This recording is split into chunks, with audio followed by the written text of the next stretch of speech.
relax, and use headphones.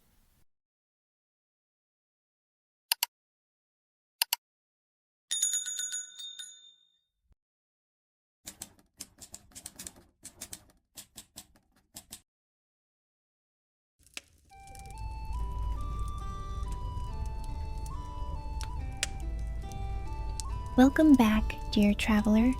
Tonight, we journey to the heart of the Shire. The land lies quiet, wrapped in a thick blanket of snow. Rolling hills stretch far and wide, shimmering under the soft light of a crescent moon. The air is crisp and still, carrying the faint scent of pine and the smoky hint of roaring hearth fires. Hobbiton is peaceful, yet alive with a quiet kind of cheer. Look closely, and you'll see hobbit holes nestled into the hills, their round doors adorned with festive wreaths of holly and ivy. From within, warm golden light spills out through round windows, casting inviting glows onto the snowy paths below. Chimneys puff gently into the night, carrying with them the aroma of roasting chestnuts and freshly baked bread. At the heart of this sleepy village, one hobbit hole is especially lively tonight. Bag End, perched high atop the hill, is alive with preparations. Its round green door stands slightly ajar, revealing a glimpse of bustling warmth inside. This is the home of Bilbo Baggins, the most curious and adventurous of hobbits, though tonight he is not the wandering sort. Tonight, Bilbo is a host. The inside of Bag End is filled with the sounds of Yule preparations. Pots clatter softly in the kitchen, their lids rattling as savory stews bubble within. The faint hum of Bilbo's voice carries through the halls as he prepares for a rare and special occasion. For this Yule, Bag End will welcome not just hobbits, but a company of dwarves, a reunion of old friends. Bilbo has worked tirelessly for this evening. The long wooden table in the dining room is already set, adorned with simple yet thoughtful decorations. Pine boughs are draped along its length, interwoven with red ribbons. Candle holders carved from wood stand proudly, their flames flickering and dancing.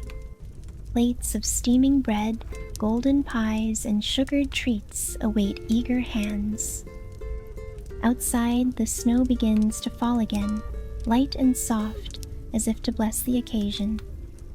The stage is set, and the feast is ready to begin. Tonight, the Shire will echo with laughter, stories, and the hearty cheer of hobbits and dwarves alike. The Yule feast had been on Bilbo's mind for weeks. It wasn't just any feast after all. This one was special. It had all started with a letter. The parchment had arrived one crisp morning, tucked neatly under a layer of other mail. The handwriting was firm, the kind one might expect from a king. Thorin had written to him, not just as a leader, but as a friend. In the letter, Thorin spoke of the Yule traditions of his people, grand halls carved into stone, lit with the glow of molten forges, feasts that stretched into the night, filled with songs of old, resonating deep in the caverns. For the dwarves, Yule was more than a celebration. It was a time to honor their ancestors and cherish the bonds of kinship. The words stirred something in Bilbo, memories of their journey together, of laughter shared over campfires and dangers faced side by side. He thought of Thorin, Dwalin, Bombur, and all the rest, friends who had once filled Bag End with life and noise. A smile crept across Bilbo's face. A thought took hold. Why not bring them here to Hobbiton for a feast unlike any other? A blending of Shire traditions and dwarven cheer. The idea grew quickly in Bilbo's mind. He would host the company of dwarves and a few of his closest hobbit friends. The planning began at once. He dusted off his finest stationery, carefully smoothing the edges of each card. His quill scratched softly as he wrote the invitations, his hand steady despite his excitement. Each message was written with care, the words thoughtful and welcoming. Once the ink dried, Bilbo bundled himself in his warmest coat and scarf. The invitations were tucked safely into a satchel. The snow outside crunched under his boots as he stepped into the crisp air.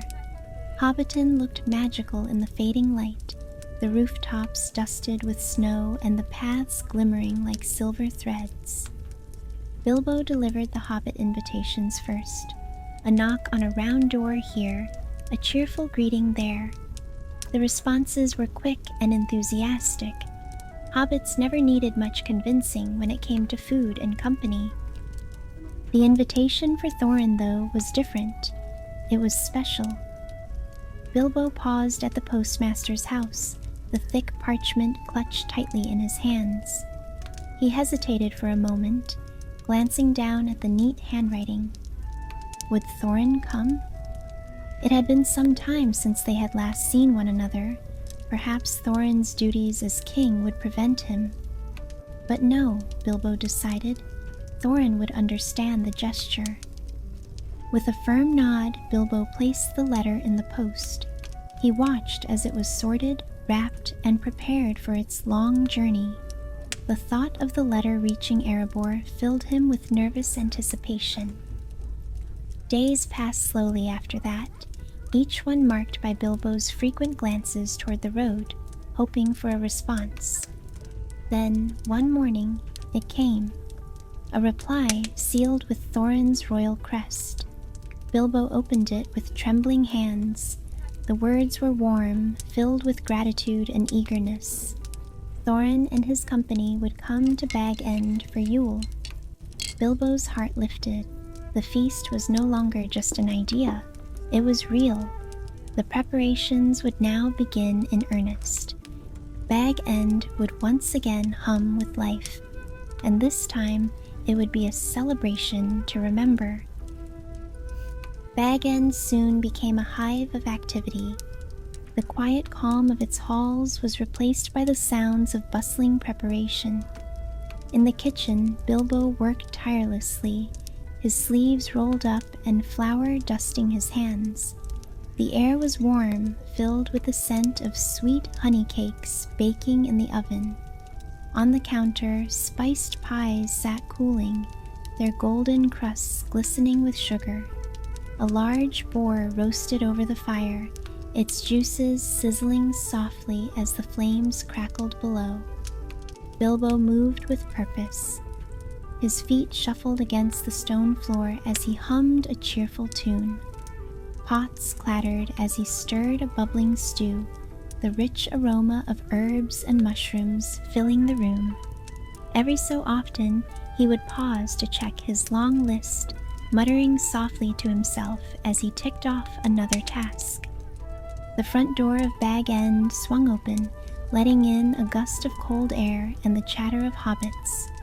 Friends and neighbors had come to help, their arms laden with gifts and decorations. Pine garlands were carefully carried inside, their fresh, earthy scent mixing with the warm smells of the kitchen. Candles of all shapes and sizes were unpacked, their waxy surfaces smooth and ready to light. Ribbons in shades of red and gold were unfurled, their edges catching the firelight. The dining room became a scene of transformation.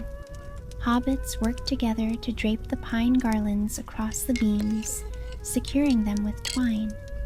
Candles were placed along the table, their flames yet to be lit.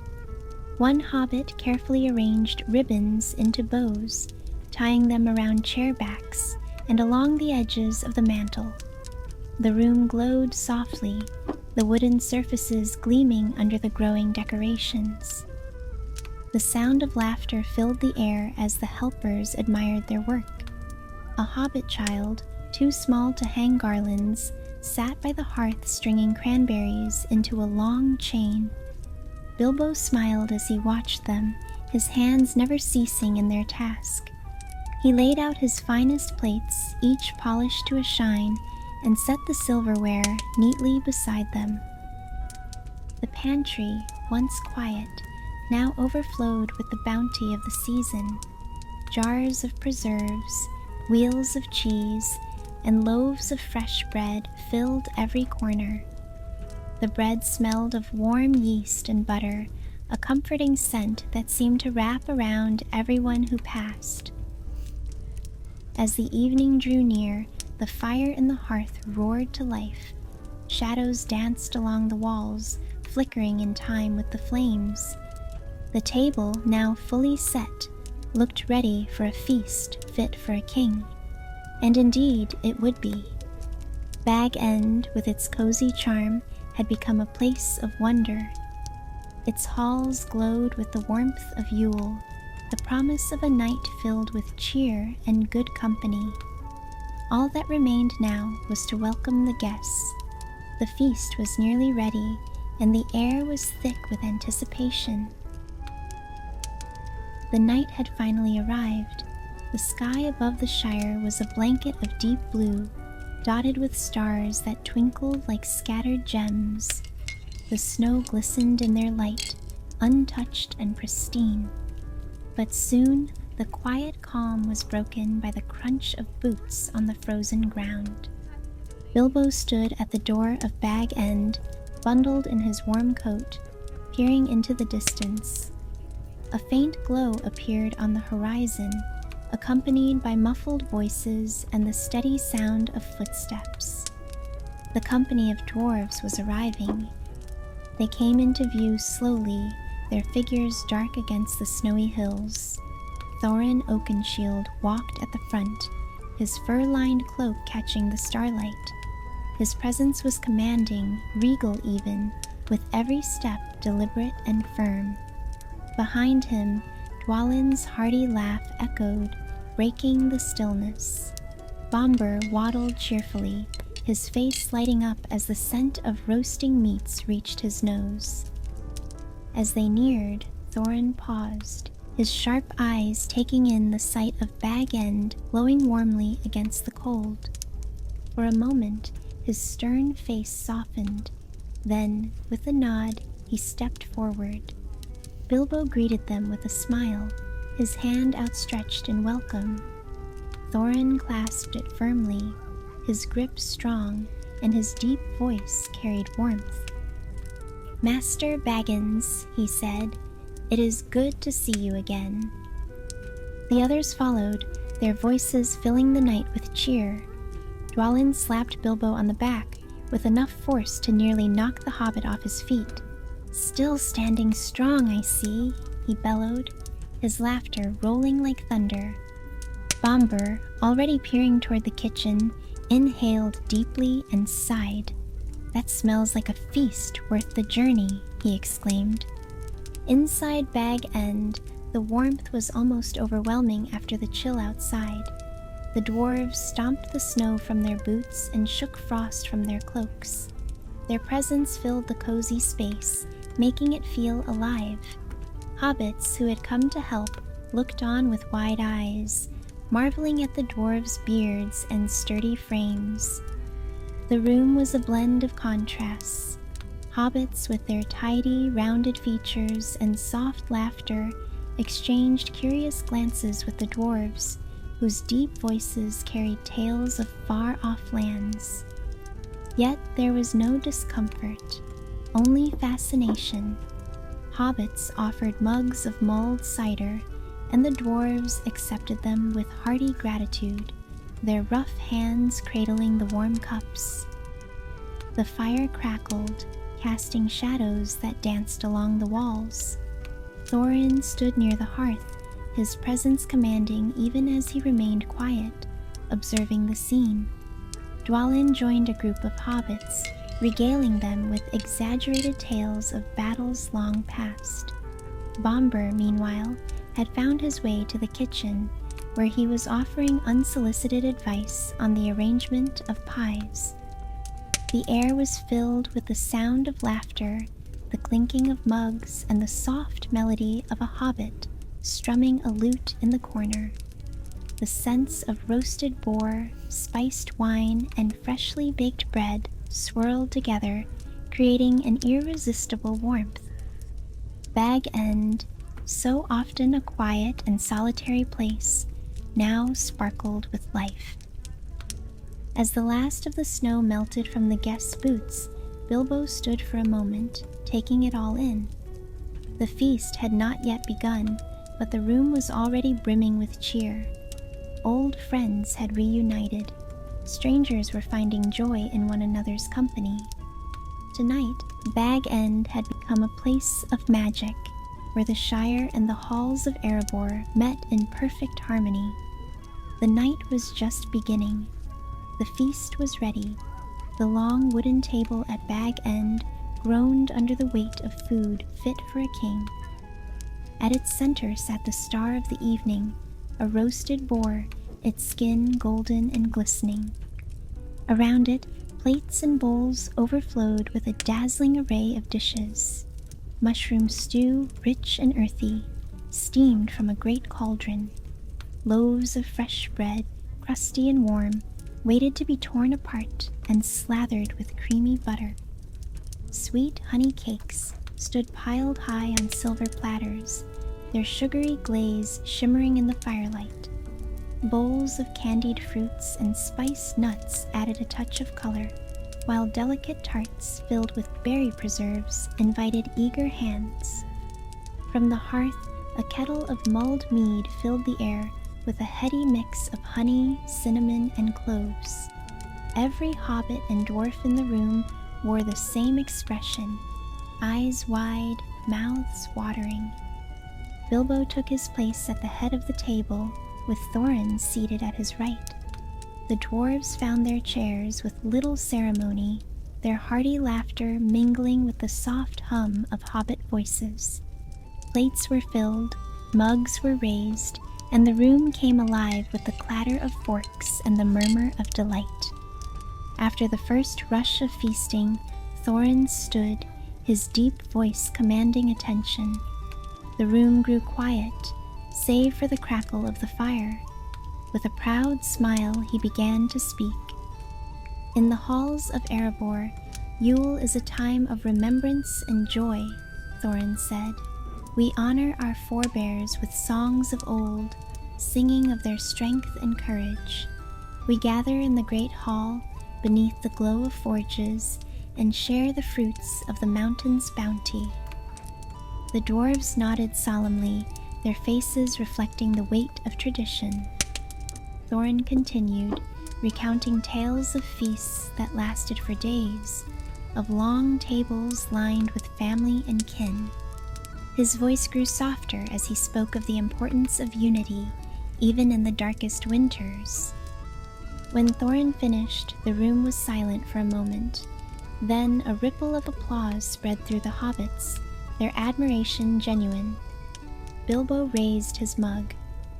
Well said, Thorin, he declared, his voice warm. But the Shire has its own Yule traditions, too. A smile played on Bilbo's lips as he stood, clearing his throat. Here in Hobbiton, we enjoy a simpler kind of game during Yule. A battle of wits, if you will. Riddles. The dwarves exchanged amused glances, their curiosity piqued. Riddles, you say? Dwalin rumbled, his grin widening. A challenge, then? Bilbo nodded, his eyes twinkling. Indeed, a game to see who among us is the cleverest. The rules are simple. I will begin, and the first to solve the riddle takes the next turn. The room leaned in, the air buzzing with anticipation. Bilbo's first riddle was met with furrowed brows and low murmurs of thought. Then a young hobbit piped up with the correct answer, earning cheers and a clap on the back. Soon, the dwarves joined in, their hearty laughter filling the room as they competed to outwit one another. Thorin himself took a turn, his riddle so intricate it stumped even Bilbo. The game continued for hours, punctuated by laughter and good-natured teasing. It was a perfect blend of Shire cheer and dwarven camaraderie, a celebration that brought two worlds together. As the candles burned low and the plates emptied, the room still hummed with warmth. The feast had begun in earnest, but the night was far from over. The songs, the riddles, and the stories had only just started to weave their magic. Bag End glowed with the spirit of Yule, and every heart within it felt lighter for it. The feast had reached a quiet, comfortable lull. Plates were empty, and mugs were refilled with honeyed mead. The room glowed warmly, the fire casting soft shadows across the walls. Laughter and murmurs of conversation filled the air, but as Thorin rose from his seat, the room grew silent. Thorin stood tall, his deep eyes reflecting the flicker of the flames. In one hand, he held his mug, and in the other, he rested his hand on the table, steady and commanding. His voice, low and resonant, carried through the room. "Tonight," he began, "we celebrate more than the passing of another year. We celebrate bonds forged in fire through hardship and triumph." His gaze swept across the room, lingering on each of his companions before landing on Bilbo. "We would not be here tonight, feasting in peace, without our host, without Bilbo Baggins." There was a murmur of agreement, and Thorin raised his mug higher. "Bilbo, your courage and wit have brought us through trials none of us could have faced alone. Your kindness, your hospitality, and your unwavering heart remind us of what we fight for: home, fellowship, hope." Bilbo, seated at the head of the table, flushed with quiet pride. He opened his mouth to respond, but Thorin wasn't finished. "We have wandered far," Thorin continued, his voice steady, "and we have faced many perils.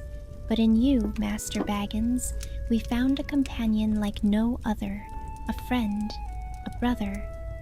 Thorin lifted his mug high, his voice firm and clear. "To Bilbo Baggins, the bravest hobbit of the Shire." The room erupted into cheers. Hobbits and dwarves alike raised their mugs in unison, voices loud and joyful. Bilbo's face reddened further, but his eyes glistened with emotion. He raised his own mug in return, managing only a soft thank you over the noise. As the cheers subsided, the dwarves began a new tradition. One by one, they approached Bilbo, each carrying a small package or item in hand. Thorin was first. He placed a finely carved stone figure before Bilbo, its surface smooth and cool. "A piece of Erebor," Thorin said simply, "to remind you that you will always have a home there." Dwalin followed, presenting a short dagger with an intricately etched handle. "For when you find yourself in need of more adventures," he said with a wink. Bombur handed over a small jar of preserved honey, tied with a neat ribbon. "A taste of my best work," he declared proudly. The gifts continued: a finely woven scarf, a silver ring, a map marked with dwarven runes. Each was unique, each a token of gratitude and friendship. By the time the last dwarf stepped forward, the table beside Bilbo was laden with treasures, simple yet meaningful. Bilbo sat quietly for a moment, his hands resting on the carved stone from Thorin. He looked around the room at the dwarves who had once been strangers and were now family, at the hobbits who had come to share in this unlikely celebration. The weight of the moment settled in his chest, warm and comforting. "Thank you," he said softly, his voice steady despite the lump in his throat. "All of you. This has been, well, it has been the greatest honor of my life." The room was silent, each guest taking in the words. Then, as if to break the solemnity, Bomber's laughter rumbled. "Well, don't start crying, Bilbo. There's still dessert to eat." The room erupted into laughter, the warmth returning like an old friend. The gifts remained, gleaming in the candlelight, but the true treasure was the bond shared around that table. It was a Yule to remember, and its memory would stay with them all for years to come. As the evening deepened, the fire in the hearth burned brighter, its warm glow reaching every corner of Bag End. The feast had been enjoyed and the gifts exchanged, but the night was far from over. Chairs were pulled closer to the fire, and mugs of mulled mead were refilled. The room quieted as Thorin stood once again, a thoughtful look in his eyes. He stepped toward the fire, his shadow dancing on the walls behind him. The flicker of the flames seemed to reflect the emotions in his voice as he began to speak.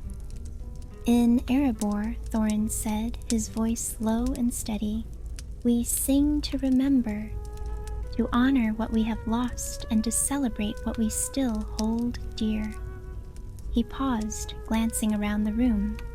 "Tonight, I wish to share one of those songs with you." The room fell silent. Thorin closed his eyes for a moment, then began to sing. His voice was deep and resonant, carrying the weight of history and the strength of his people. The song was slow and solemn, its melody rich and full. The words in the dwarven tongue spoke of mountains unbroken, of home found and lost, and of hope that endured through even the darkest winters. The other dwarves joined him, their voices blending seamlessly, creating harmonies that resonated through the room. Even the hobbits, unfamiliar with the words, were captivated. The song filled the air, heavy with meaning, wrapping around the listeners like a warm blanket. When the final note faded, a soft silence settled over the room. The fire crackled gently, as if reluctant to disturb the moment. Then, after a pause, Bilbo stood. "That was beautiful," he said, his voice sincere. "I'm not sure I can follow that, but in the Shire we have songs too. They may not carry the same weight, but they do bring cheer." Bilbo cleared his throat, a playful smile tugging at the corners of his mouth. He began a light-hearted hobbit carol, its melody bright and lilting. The words were simple, telling of snowball fights, warm pies, and the joy of being home for Yule. His voice, though softer and lighter than Thorin's, carried through the room with charm and warmth. The hobbits joined in quickly, their voices rising in a lively chorus. Soon, even the dwarves found themselves tapping their boots in time. Dwalin clapped along and Bomber swayed side to side, chuckling as the verses grew more playful. By the final refrain, the whole room was singing together. The voices rose in harmony, a blend of deep dwarven tones and the softer lilt of hobbit song. The sound filled Bag End, spilling out into the night and carrying with it the warmth of friendship. As the last notes faded, laughter and applause broke out. Thorin nodded approvingly at Bilbo, and Bilbo, flushed from the attention, raised his mug in a toast. "To song and friendship," he declared. The cheer that followed was loud and joyful. Around the fire, the two groups, so different yet so alike in their love of home and kin, shared a bond that transcended words.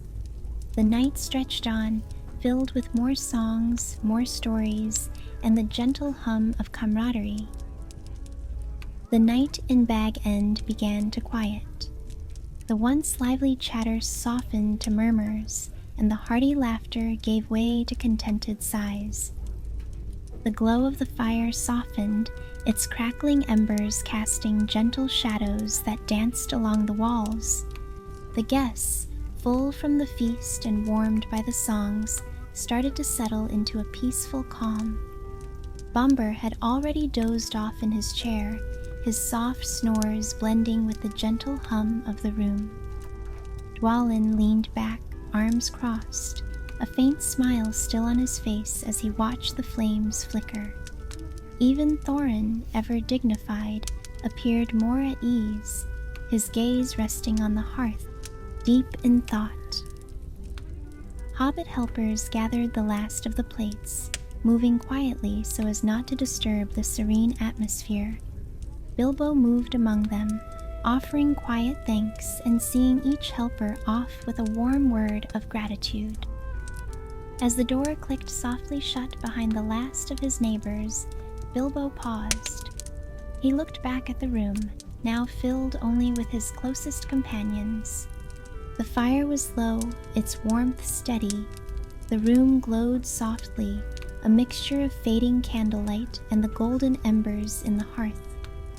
Bilbo sank into his favorite chair near the fire. He took a deep breath, the scents of pine and honey still lingering in the air. His eyes swept over the scene before him, friends, new and old, resting in quiet companionship. It was a moment he would never forget. For a while, Bilbo sat silently, his thoughts drifting. The laughter, the stories, the songs, all of it swirled in his mind, filling him with a deep sense of contentment. His hand rested on the carved stone Thorin had gifted him, the smooth surface cool beneath his fingers. It was a reminder of all they had been through and all they had built together. Bilbo looked out the round window of Bag End. The night outside was still and clear. Stars sparkled like diamonds against the dark sky, their light pure and steady. He whispered softly, his voice just above the crackle of the fire.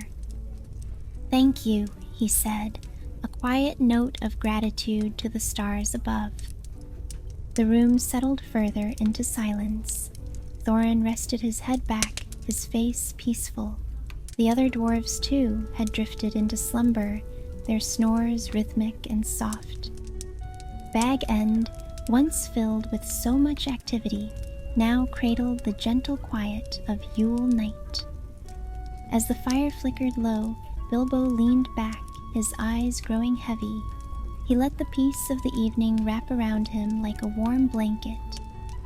Outside, the snow fell lightly, a soft hush that seemed to echo the calm within.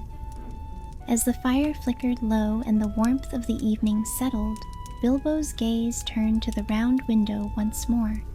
The stars sparkled against the night sky, bright and unyielding. One star in particular shone more brilliantly than the rest, its silver light casting a faint glow over the snow-draped hills of the Shire. It reminded Bilbo of an old tale, one often told during Yule in the Shire. He leaned forward in his chair, his voice soft but steady as he began to speak. "Do you see that star?" he asked, though his companions were drifting into peaceful slumber. "That's no ordinary star, it's the Yule star, the brightest in the sky and the keeper of one of the Shire's oldest legends." And with that, dear traveler, let me tell you the story of the Yule Star, a tale of hope, courage, and the light that guides us all.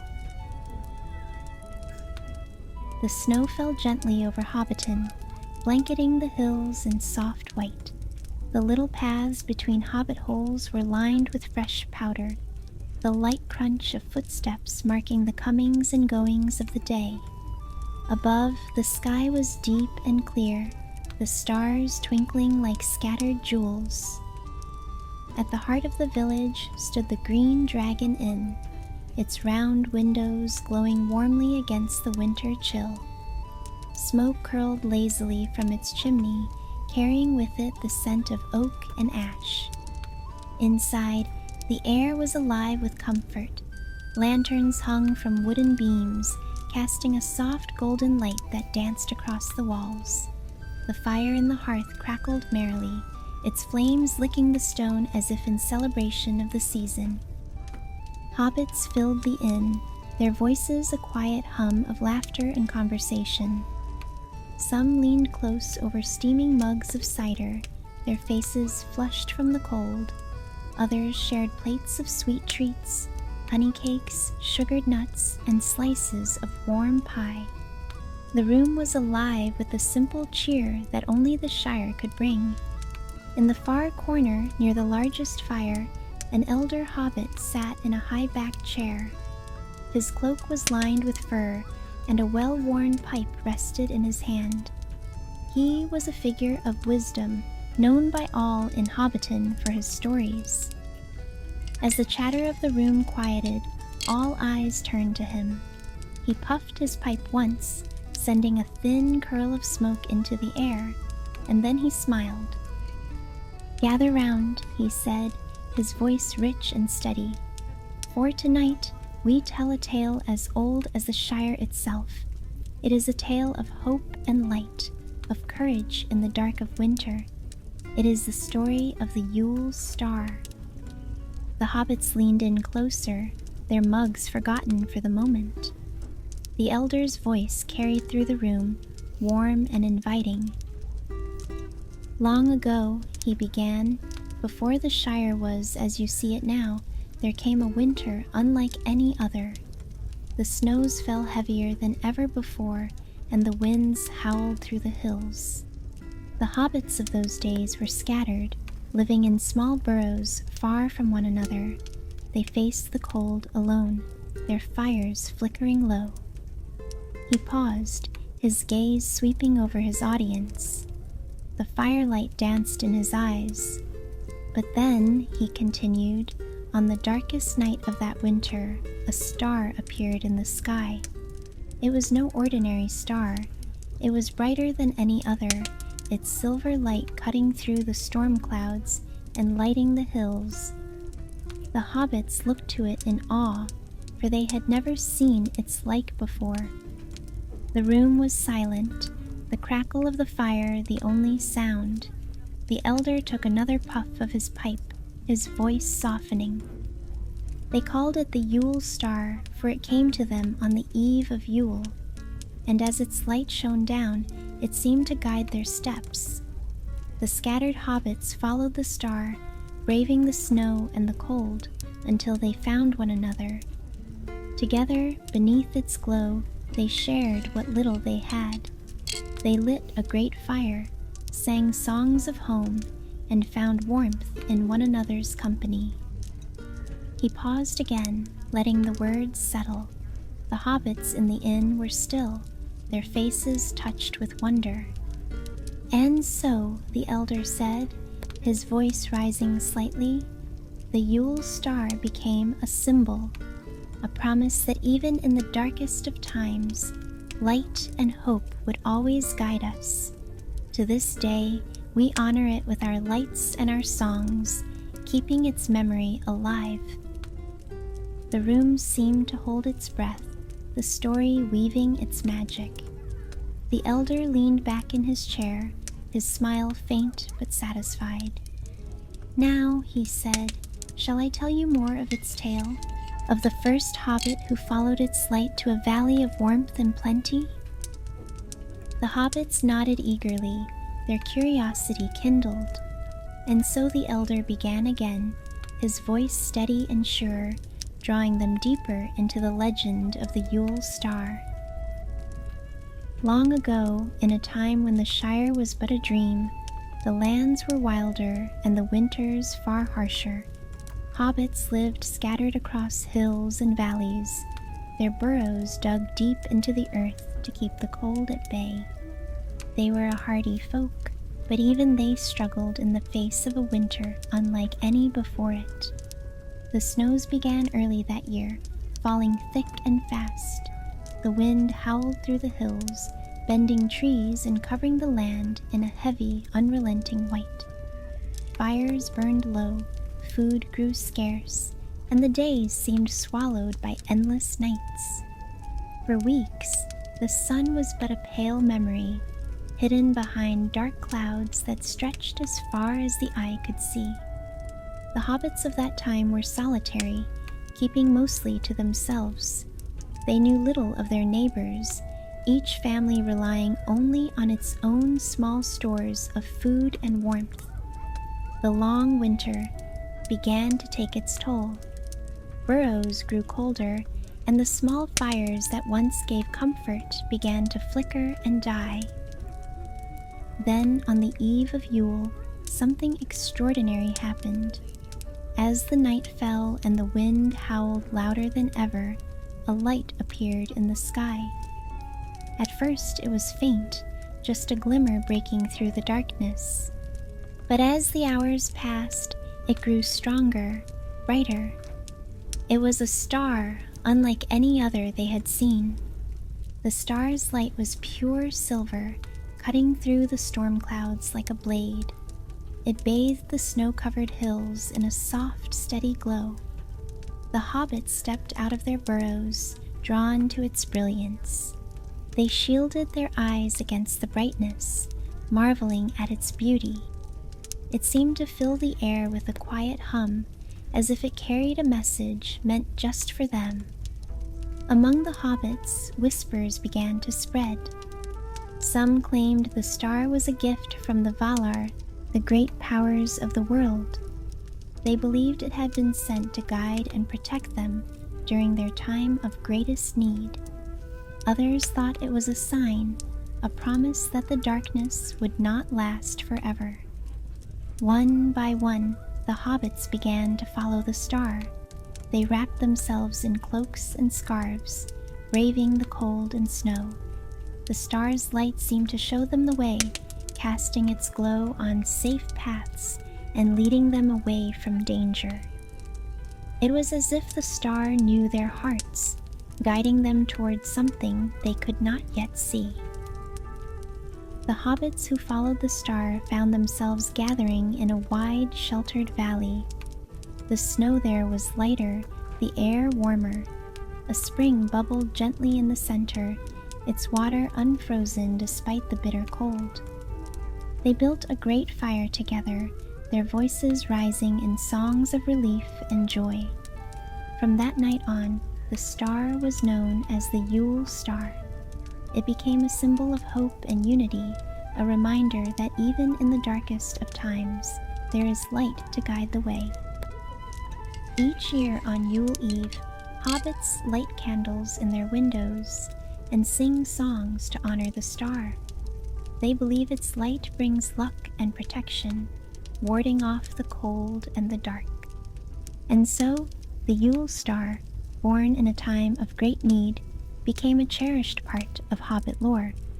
Its silver light, pure and steadfast, continues to shine in the hearts of those who remember its story. And as the elder Hobbit said, its legend does not end there. For the Yule Star guided not just one hobbit, but many, on journeys of courage and discovery.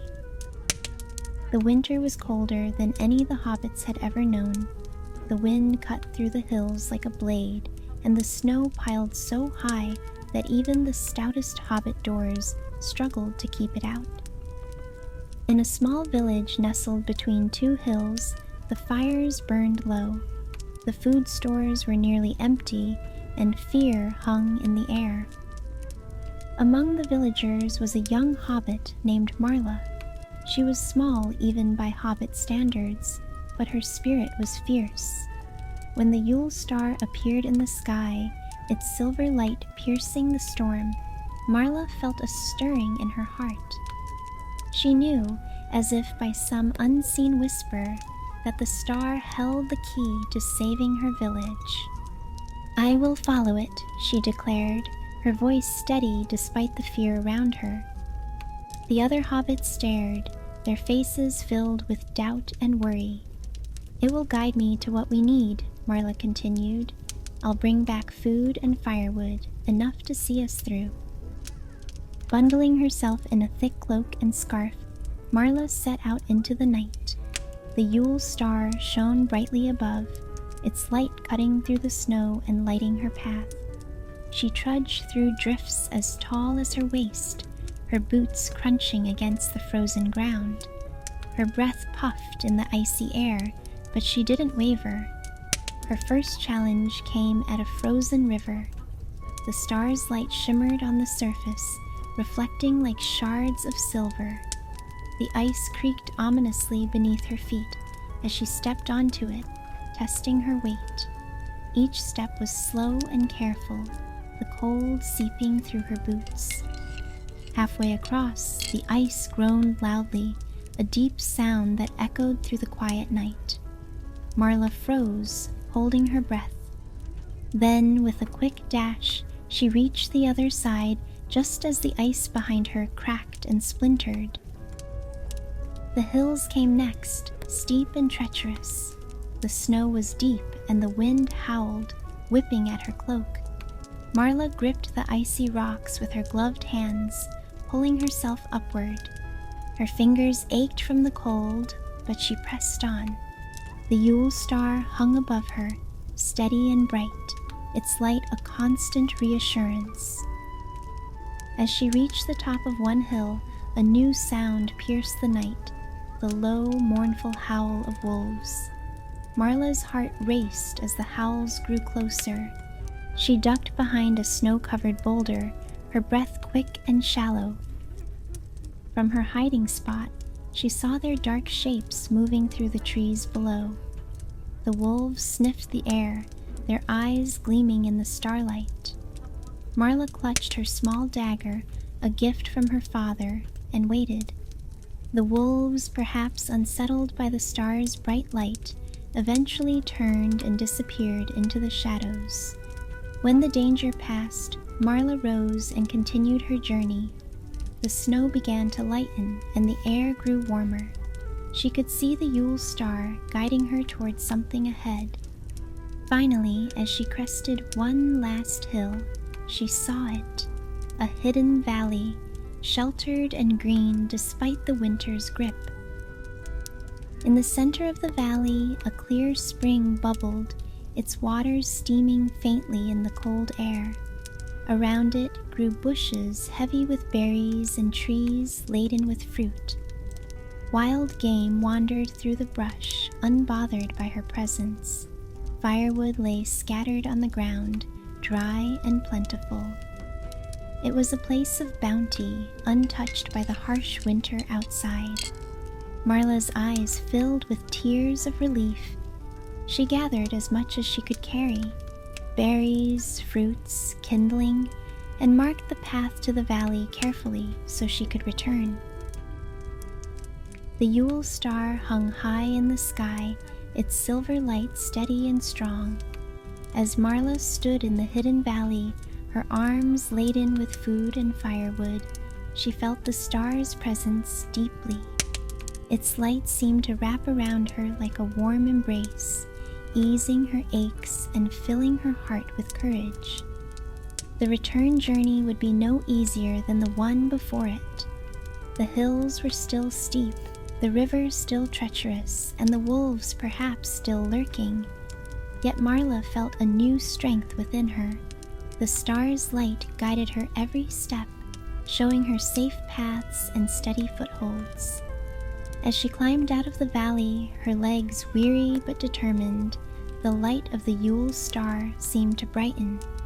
It illuminated the icy rocks beneath her hands, ensuring her grip was firm. When she reached the river, its glow reflected on the frozen surface, showing her the safest places to cross. And when the wolves howled again in the distance, the star's light cast long shadows that seemed to deter them from approaching. The journey was long, but Marla pressed on, her steps steady and sure. The light of the Yule star never wavered, and neither did she. When at last the familiar hills of her village came into view, she felt a wave of relief.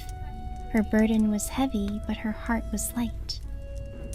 As she approached, the hobbits of the village ran out to meet her. Their faces, once worn with worry, lit up with joy at the sight of her and the bounty she carried. "She's returned," they cried, their voices filled with awe and gratitude. Marla laid her treasures before them, berries, fruit, and firewood, enough to rekindle every hearth. The villagers cheered, their spirits lifted as they began to prepare a great feast. But Marla looked to the sky, her gaze fixed on the Yule star. Its light still shone brightly, casting a silver glow over the snow-draped village. "Let us honor the star," she said, her voice steady despite her weariness. "It guided me when I needed it most. It brought me home." The villagers quickly set to work. They lit candles in every window, their golden flames flickering in the cold night air. Pine boughs were brought inside, their fresh scent filling every room. In the center of the village, a great fire was lit, its smoke curling toward the star above. The hobbits gathered around the fire, their voices rising in song. The melodies were simple, but their words carried a deep gratitude. They sang of the star's light, its strength and guidance, and the hope it brought to their hearts. Marla stood among them, her head bowed as she joined in the chorus. The smell of warm cider and roasted chestnuts filled the air, mingling with the crisp scent of snow and pine.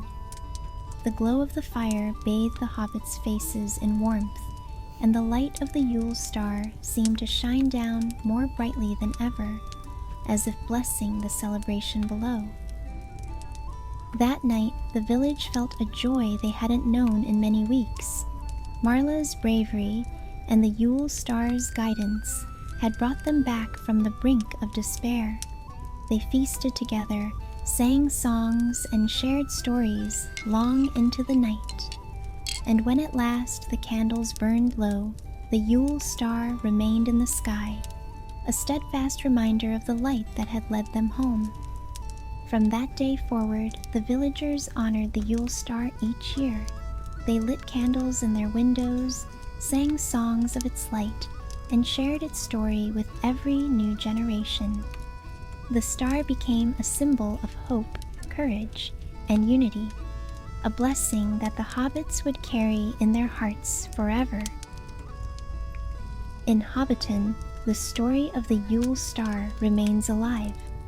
Every year, as the chill of winter settles over the Shire, hobbits prepare to honor the star that once guided their ancestors through the darkest night.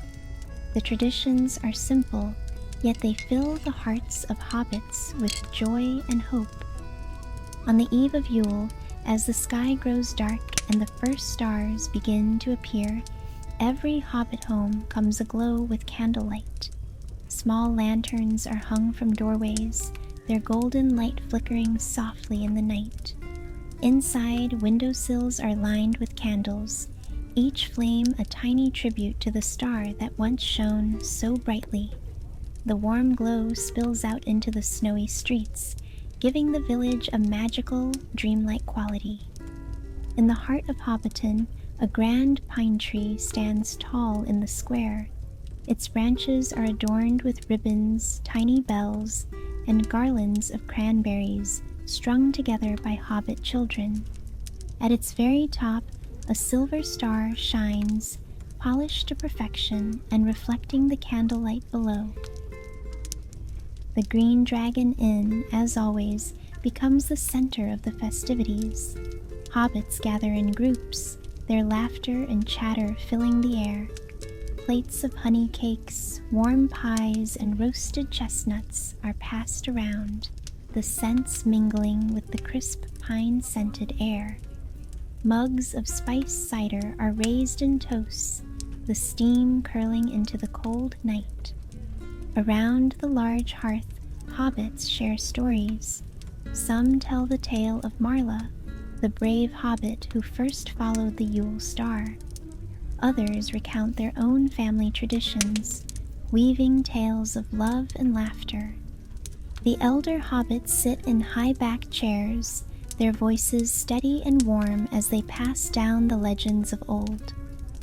Hobbit children run through the snowy square, their laughter ringing out like bells. They chase one another with snowballs and tumble into drifts, their cheeks rosy from the cold. Some pause to admire the great tree, their small hands reaching up to touch its lowest branches, eyes wide with wonder at the silver star above. As the night deepens, a quiet calm begins to settle over the village. The lights of the candles seem to grow warmer, their flickering flames steadying as if in harmony with the peaceful air. The songs of Yule fill the square, voices rising together in soft, harmonious tones. The melodies drift through the Shire, a gentle reminder that even in the coldest of winters, there is warmth to be found. At the edge of the village, one hobbit pauses to look at the night sky. The stars above are bright and clear, but one shines brighter than the rest. The hobbit smiles, pulling their cloak tighter against the chill. "The Yule star," they whisper softly, the words carried by the wind. And so the tradition continues, the candles, the songs, and the silver star atop the tree, each a tribute to a story that binds the hobbits together, a story of light, courage, and the enduring hope that the Yule star brings to all who see it. The Shire, wrapped in its glow, feels more alive than ever, a place where warmth and friendship shine brighter than any winter night. The fire in the Green Dragon Inn burned low, its embers glowing softly in the hearth. The room was quieter now. The hobbits, once lively with chatter and laughter, had grown still, their heads nodding as the warmth of the fire and the weight of the story lulled them into peaceful rest. The elder hobbit leaned back in his chair, his pipe resting idly in his hand. His voice, rich and steady, softened as he spoke the final words of the tale. And so the Yule star shines on, a guiding light in the darkest of nights. Its story is ours to carry, its meaning ours to cherish. He paused, letting the words settle into the quiet. The faint crackle of the fire and the soft hum of the night outside filled the silence.